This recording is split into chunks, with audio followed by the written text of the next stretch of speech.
नमस्कार। स्वागत है आपका द न्यूज लॉन्चर पर। मैं हूं अशोक वानखड़े, लेकर आया हूं आपका अपना कार्यक्रम डायरेक्ट हिट। क्या एक उच्च न्यायालय की नोटिस नीतीश कुमार के सरकार को हिलाने जा रही है? क्या उस नोटिस से सीधा दिल्ली हिट हुआ है? मामला छोटा मोटा नहीं, 42 विधायकों को नोटिस इशू किया है हाई कोर्ट ने, उच्च न्यायालय ने।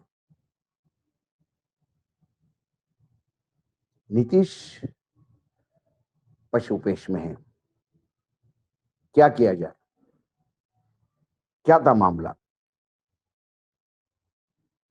कोई बहुत बड़ा नहीं।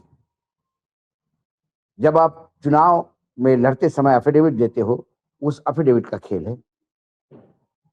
बिहार विधानसभा में जारी बजट सत्र के बीच पटना हाईकोर्ट में 42 विधायकों के खिलाफ चुनाव में गलत जानकारी देने की याचिकाएं दायर की गई है।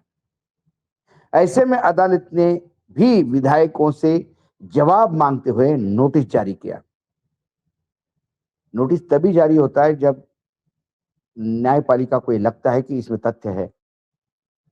बता दें, इन याचिकाओं पर अलग अलग तिथियों पर विभिन्न न्यायाधीशों की पीठ ने प्रारंभिक सुनवाई की है।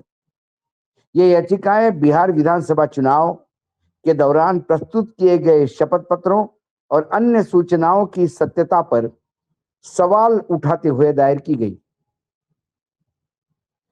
याचिकाकर्ता का आरोप है कि कई विजयी उम्मीदवारों ने अपने चुनावी हलफनामों में आपराधिक पृष्ठभूमि, संपत्ति के ब्यौरा और अन्य अनिवार्य जानकारी का सही और पूरा खुलासा नहीं किया। बता दें, उक्त याचिकाएं विधानसभा अध्यक्ष प्रेम कुमार समेत सत्ता पक्ष और विपक्ष के कुछ 42 विधायकों के खिलाफ दायर की गई है। यह पूरा प्रकरण बिहार की राजनीति में भूचाल ला सकता है। खास बात यह है कि संबंधित सीटों पर चुनाव हारने वाले प्रत्याशियों ने विजयी उम्मीदवार के निर्वाचन को चुनौती देते हुए चुनाव प्रक्रिया में अनियमितता बरताए जाने का आरोप भी लगाया है। मामले की आगे की सुनवाई अलग अलग तिथियों पर निर्धारित की गई है।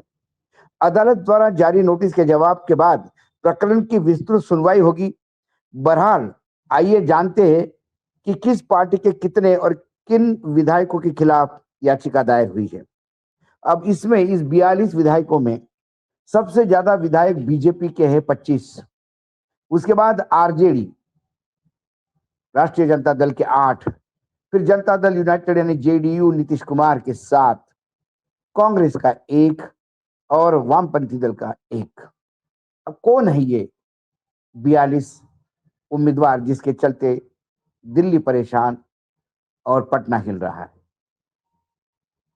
माधव आनंद, भारतीय जनता पार्टी। ये पहले जो मैंने कहा आपको कि 24 जो है वो भाजपा के हैं, तो पहले उनके नाम पढ़ता हूं मैं।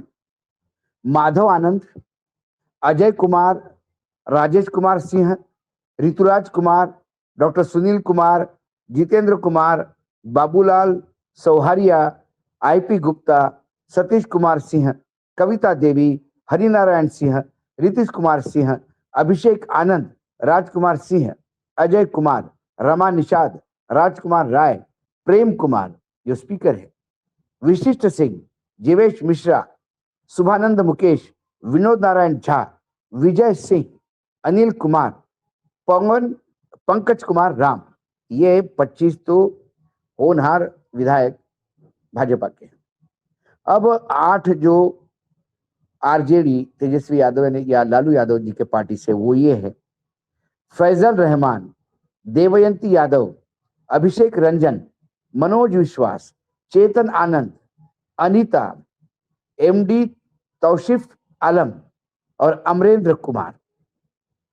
अब नीतीश के भी 7 लाल लाइन में लगे हैं। कौशल किशोर, संगीता कुमार, कृष्ण मुरारी शरण, विनय कुमार चौधरी, विजेंद्र यादव, बैद्यनाथ प्रसाद, रत्नेश सदा। अब कांग्रेस के भले ही 6 विधायक हैं उनके, लेकिन उनमें भी एक नाम है प्रमोद आलम कांग्रेस के और संदीप सौरभ भारतीय कम्युनिस्ट पार्टी मार्क्सवादी लेनिनवादी यानी सीपीआई एमएल। अब याचिकाओं में क्या 5 मुख्य आरोप लगाए गए हैं। चुनाव प्रक्रिया में अनियमितता, मतदान या मतगणना के दौरान नियमों का सही पालन नहीं किया गया, नामांकन पत्र में गड़बड़ी, नामांकन दाखिल करते समय जरूरी औपचारिकताओं में त्रुटि या नियमों का उल्लंघन किया गया, शपथ पत्र में तथ्य छुपाने का आरोप, उम्मीदवारों ने अपने शपथ पत्रों में कुछ महत्वपूर्ण जानकारी छुपाई, गलत या भ्रामक जानकारी देना, शपथ पत्र में संपत्ति, आपराधिक मामले या अन्य विवरण को लेकर गलत जानकारी दी, चुनाव प्रक्रिया को प्रभावित करने का प्रयास, इन कथित गड़बड़ियों के कारण चुनाव प्रभावित हुआ, इसलिए परिणामों को चुनौती दी गई। बता दें कि 14 नवंबर को घोषित विधानसभा चुनाव परिणाम जो जो नतीजे है वो एनडीए को उसमें बहुमत मिला था। नतीजों के बाद हारने वाले उम्मीदवारों ने कथित गड़बड़ियों को लेकर हाईकोर्ट का रुख किया था। अब अदालत में दाखिल जवाब और साक्ष्य के आधार पर आगे की सुनवाई होगी। मामला फंस गया है। इंदिरा गांधी जी के भी चुनाव, जब वो प्रधानमंत्री थी, ऐसा ही निरस्त किया गया था कि जब एक मामूली सी चूक उनसे हो गई थी या उनके स्टाफ से हो गई थी। यहां तो गड़बड़ियां कितनी होगी। ये मामला यहां तक नहीं, ये मामला सुप्रीम कोर्ट तक जाएगा, हो सकता है संविधान पीठ तक जाए, कई चीजें होगी इसमें। फिर ये भी हो सकता है कि न्यायपालिका, जिस हिसाब से अभी न्यायदान चल रहा है सर्वोच्च न्यायालय में, तो जो भी ऐसी केस आएगी जिसमें सरकार परेशान हो सकती है, सत्ता पक्ष खासकर एनडीए की सरकारें परेशान हो सकती है, या एनडीए की सरकारों के जीत पर सवाल उठाने वाली याचिकाएं आती है, तो सर्वोच्च न्यायालय के पास एक बहुत ही बढ़िया उनके तर्कश में तीर है कि चुनाव संपन्न हो गए, जनता ने उनको जितवा दिया, आप चुनाव हार गए हो इसलिए रोते हुए आए हो, इसको अखाड़ा मत बनाइए।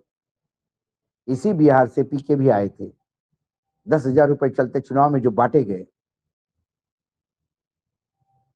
और चलते चुनाव में लाभार्थियों के नाम बढ़ाए गए, महिलाओं के, ये सारे तथ्य सामने रखने के बाद भी आप चुनाव हार गए हैं इसलिए आप रोते हुए आए हैं, ये कह के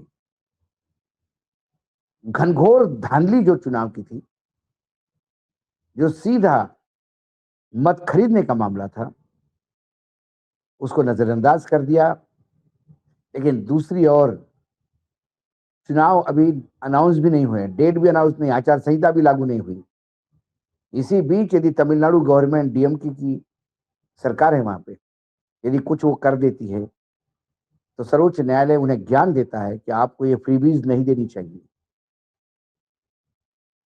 तो जब ये बातें सर्वोच्च न्यायालय तक आएगी तो हो सकता है, यदि माए बाप न्यायपालिका को लगा कि बहुत ज्यादा गलती नहीं करनी चाहिए, संविधान के अनुसार थोड़ा बहुत तो काम करना चाहिए, तो इन 42 विधायकों की विधाई की जा सकती है, इतने सबूत है।